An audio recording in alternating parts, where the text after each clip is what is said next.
¿Te han contado lo que hacemos en este laboratorio? Currar con audios, ¿no? Somos el Laboratorio de Acústica Forense de la Policía Nacional. Nuestro trabajo es mucho más delicado que currar con audios.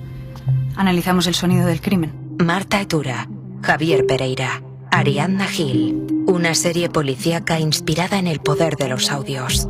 Bueno, estoy flipando con el podcast El Sonido del Crimen que has estrenado en Spotify. Dentro del mundo podcast es lo que podríamos llamar una superproducción en toda regla, con un casting de lujo. Y bueno, queremos saber todos los detalles. Pero en primer lugar quiero preguntarte por el casting. ¿Cómo ha sido trabajar con la voz de unos actores que son top en el cine, en las series españolas? Pues bueno, la verdad es que el casting ya desde el principio, desde que yo le presenté el proyecto a Podium Podcast y ellos se lo presentaron a Spotify a su vez, ellos siempre tenían claro que querían apostar por un casting fuerte, más que nada porque también el podcast ellos confiaban mucho en el proyecto y en la idea, sobre todo porque al ser thriller creían que podía llegar a un gran público, pero es verdad que el podcast de momento no está, o sea, sí llega al público, pero no al gran público, ¿no? De hecho, yo me he encontrado con mucha gente que me ha dicho, ¿pero qué es eso de los podcasts de ficción, no? Gente que no sabía ni lo que era.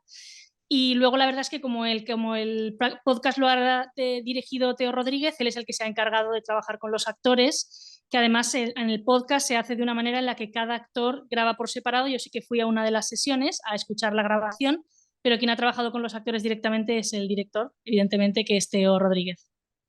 Vale, aquí has abierto unos cuantos melones muy interesantes, porque realmente cuando tú escuchas al final los créditos de Spotify, te dicen los productores ejecutivos, te dice que es de Podium, etcétera, etcétera, pero en ningún momento se dice director Teo Rodríguez. Y es una cosa que me ha sorprendido mucho porque una de las cosas que yo destacaría del Sonido del Crimen es la naturalidad de los actores y realmente cómo vas siguiendo la historia porque estás metido en los personajes. Concretamente, soy súper fan de Marta Etura y de Javier Pereira.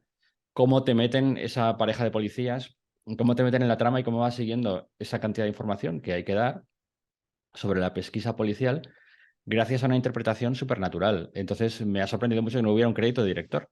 Y ahora ya cuando me dices que además ni siquiera están en la sala juntos los actores, ya alucino. Tiene mucho más mérito que hacerlo juntos, porque yo, por ejemplo, sí fui un día a la grabación y me pareció que era muy meritorio, porque no tienes enfrente al otro actor, no tienes enfrente la energía del otro actor, ¿no? Entonces, luego es verdad que tú lo escuchas y el hecho de que tú ni lo hayas pensado es señal de que el trabajo de Teo ha sido muy bueno, que él ha sido el director, pero también ha sido el diseñador sonoro, ¿no? Que en podcast yo creo que sería equiparable como al director de fotografía, ¿no? Ese personaje, esa persona que coge él ha dirigido a los actores, pero luego es quien hace la magia de que esas voces suenen naturales, suenen realistas, que te creas que estás en un laboratorio, que te creas que estás en un hotel, que te creas esas cosas, ¿no?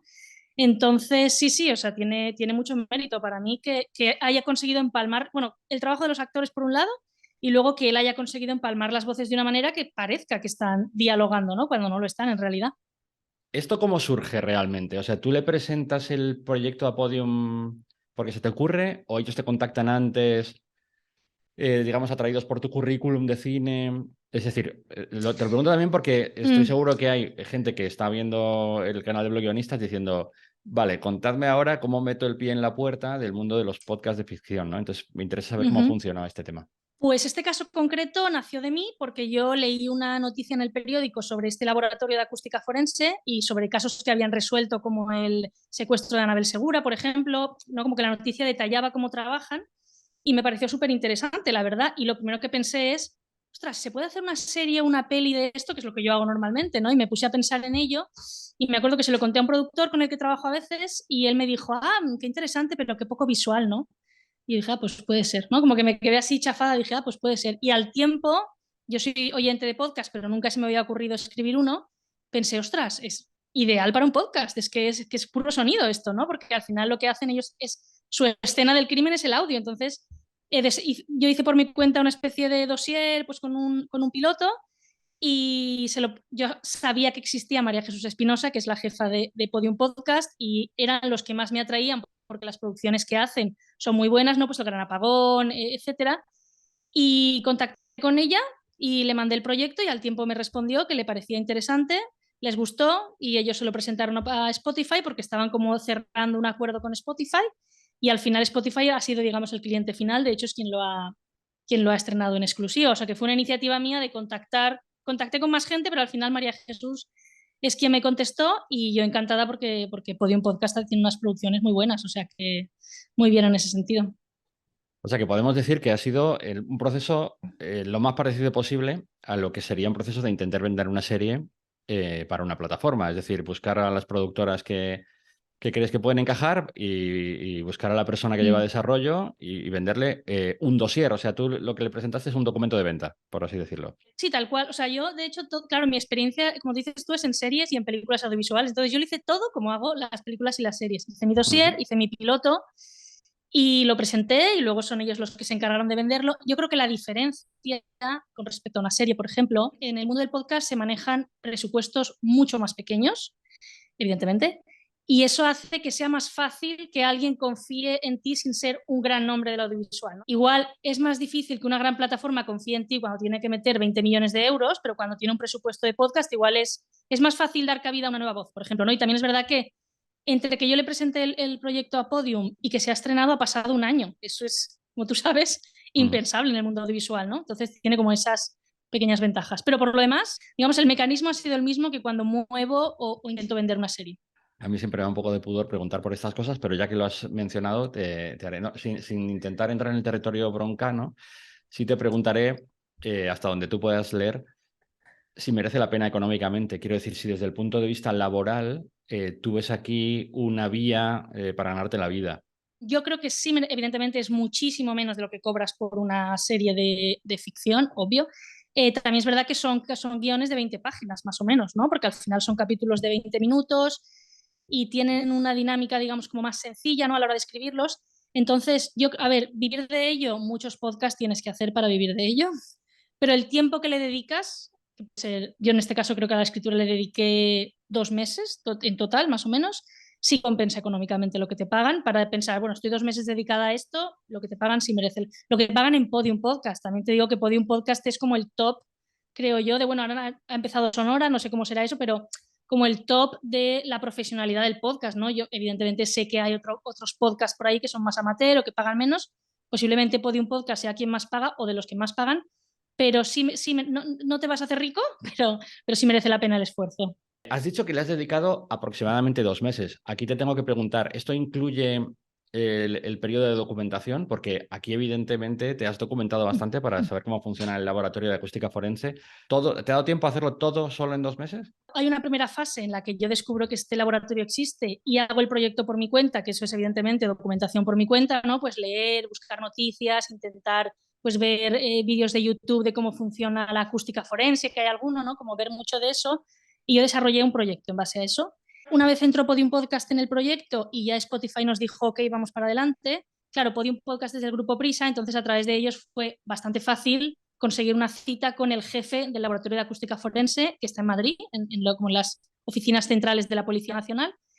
Y me fui allí con Ana Rivera, que es una de las editoras del podcast, y la verdad es que pasamos una mañana estupenda en la que nos atendió el mismo jefe del laboratorio y nos contó al detalle todo lo que hacen.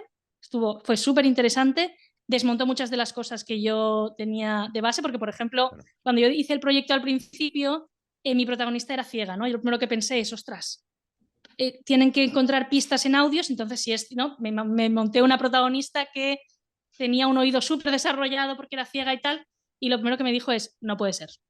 Y le dije, no, pero sí, me dijo, no puede ser, no puede ser porque es un trabajo que tiene mucho que ver con el audio, pero por ejemplo el análisis de voces se hace a través de ondas, de la imagen de las ondas sonoras, de los sonogramas. Entonces me dijo, es que no puede ser, es que tiene que ver. Dije, vale, ya me has desmontado como la premisa que más me gustaba de mi podcast. Luego, evidentemente, quité eso y quité algunas cosas. Más él era como muy estricto, ¿no? Como cuando yo le contaba cosas me decía, yo sé que los guionistas tenéis que hacer lo que tenéis que hacer, pero eso no puede ser, eso no lo hacemos nosotros, porque claro, es verdad que uno de los retos más grandes del proyecto ha sido que en realidad este laboratorio no hace seguimientos de casos. Ellos, o sea, los inspectores tienen casos y les mandan audios concretos que quieren algo concreto, ellos lo analizan y él nos decía, luego ni siquiera sabemos si el caso se ha resuelto o no, o sea, no nos cuentan. Entonces creo que lo más difícil ha sido que estos personajes puedan estar en todo el proceso del caso, ¿no? Ahí es donde a veces he tenido que trampear un poco. Pero bueno, me contó muchas cosas que yo no sabía que hacen, como lo de las ruedas de reconocimiento de voz, como lo de los pasaportes vocales, me contó él cómo lo hacían, etcétera. Y sí, eso ya sí que formó parte de ese proceso de los 2 meses. Veo que está escrito la primera temporada clarísimamente apuntando a que haya una continuación. O sea, lo dejas en un cliffhanger. ¿Me puedes contar en qué fase está esto? ¿Hay una segunda temporada? ¿Estáis trabajando? ¿Está planteada? ¿Esto ha sido una pelota que dejas tú en el tejado de Podium o es una cosa que habéis pactado desde el principio? Pues es verdad que desde el principio Spotify estaba buscando proyectos a los que pudiera dar continuidad en varias temporadas. Entonces, por eso yo escribí una temporada que fuera satisfactoria a nivel de final, pero que pudiera lanzar, como dices tú, una pelota en el tejado. Pero bueno, ahora se acaba de estrenar el podcast y es evidente eso, o sea, lo que dices tú, la pelota está en su tejado. Supongo que depende de cómo les funcione o no les funcione, pues querrán otra segunda temporada o no, pero de momento no se sabe. Yo no tengo noticias. ¿Me puedes contar un poco la minucia de lo que es escribir un guión de podcast? Es decir, tú abres el Final Draft o el mismo software de guión con el que escribes tus series. ¿Qué formato tienen? ¿Qué aspecto tienen estos guiones? Pues es verdad que cuando empecé a escribirlo, pregunté, o sea, yo no sabía y tampoco encontraba en internet, entonces pensé, habrá un formato, ¿no? Como hay en cine, claramente el formato está muy definido, y pedí por ahí, pregunté, y me llegaron como 5 o 6 pilotos, o sea, guiones de ficción de sonora, y es que no tenían nada que ver uno con otro. Unos eran tipo escaleta de radio, ¿sabes? Con las 2 columnas, lo que oímos y lo que hablamos, otros no tenían nada que ver con eso, entonces al final hablé con Teo y con Eugenio Viñas, que son uno de los productores del podcast, y me dijeron, puedes hacerlo como quieras. Realmente no hay un estándar todavía. Y mientras ellos, que son los que lo van a poner en sonido, entiendan cómo es, entonces al final abrí mi Final Draft y yo lo he escrito exactamente igual que escribo un guión o sea, con el mismo formato que un guión de serie o de cine, con Final Draft, solo que evidentemente en las acciones, en vez de poner lo que se ve, ¿no? Pues no puedes poner Olivia mira a su compañero, si pones Olivia teclea en el ordenador, tienes que poner cosas que puedas escuchar, o por ejemplo los mensajes de audio, como no quería darles como un formato distinto, no los puse en diálogo, sino que los puse como si fuera una acotación, ¿no? En plan, todos los mensajes de WhatsApp están en negrita, cursiva, ¿no? Por ejemplo, para que te os distinguiera rápidamente de lo que era un diálogo normal. Pero bueno, lo he hecho en Final Draft y me he inventado yo un poco el formato que se adaptaba, creo, al tipo de ficción que era. ¿Y cómo ha sido la dinámica, cómo ha sido el toma y daca en el sentido de recibir notas de guión, tener que hacer segundas y sucesivas versiones? Ha sido bastante sencillo, sí, porque me han dado muchísima libertad, básicamente para hacer, como ellos tenían muy claro como que yo era la creadora de la serie y me han dado muchísima libertad para decidir qué hacer y cómo hacerlo. Sí que si alguna cosa evidentemente no les funcionaba, pues siempre te lo dicen, ¿no? Y el piloto sobre todo sí que hicimos como 4 o 5 versiones, pero después de eso en los guiones hicimos 2 o 3 versiones con cambios bastante mínimos. Luego ya Spotify los leyó y dio unas notas muy básicas también, o sea, poquitos cambios. O sea que ha sido muy fácil, la verdad. ¿Podemos decir que te has quedado con ganas de seguir escribiendo ficción en podcast? Sí, mucho, mucho, la verdad es que sí, la verdad es que sí, y me gustaría o bien darle continuidad a esto o bien encontrar otro proyecto como este, que a mí lo que me gustó mucho de esta idea era que era una idea que encajaba muy bien con el formato, ¿no? Que no era, tengo una serie, pero como no me la producen, voy a hacer un podcast, ¿no? O sea, creo que esta idea era para podcast, porque, pues precisamente por eso, porque los audios son como escenas del crimen, ¿no? Por lo que me permitía, y creo que por eso también ha sido muy fácil para mí escribirla, porque no tenía que estar pensando, ¿cómo describo esta escena del crimen sin que quede muy farragoso? ¿No? Porque es que el audio era la escena del crimen, ¿no? Entonces, me gustaría seguir escribiendo y me gustaría encontrar una idea que también digas, ostras, es que tiene que ser un podcast, es que no te lo pide la propia idea. Oye, pues nada, me ha sido muy interesante y estoy seguro de que tu ejemplo va a abrir mucho camino y va a haber mucho guionista bueno, pues que llene la bandeja de entrada de María Jesús Espinosa por culpa de María Mínguez y del Sonido del Crimen. Y nada, enhorabuena por la serie, me ha gustado muchísimo y ojalá que haya siguientes temporadas. Pues muchas gracias, la verdad que yo me lo he pasado muy bien escribiéndolo y eso tú sabes que siempre es buena señal. Y bueno, si sirve para que otras personas que igual no están encontrando la manera de colocar una serie o una película se lancen al podcast, la verdad que es un formato que está increciendo y que yo creo que es muy interesante, la verdad. Pues genial, María. Muchísimas gracias por hablar con nosotros y que vaya muy bien. Gracias a ti, Sergio. Chao. Chao, chao.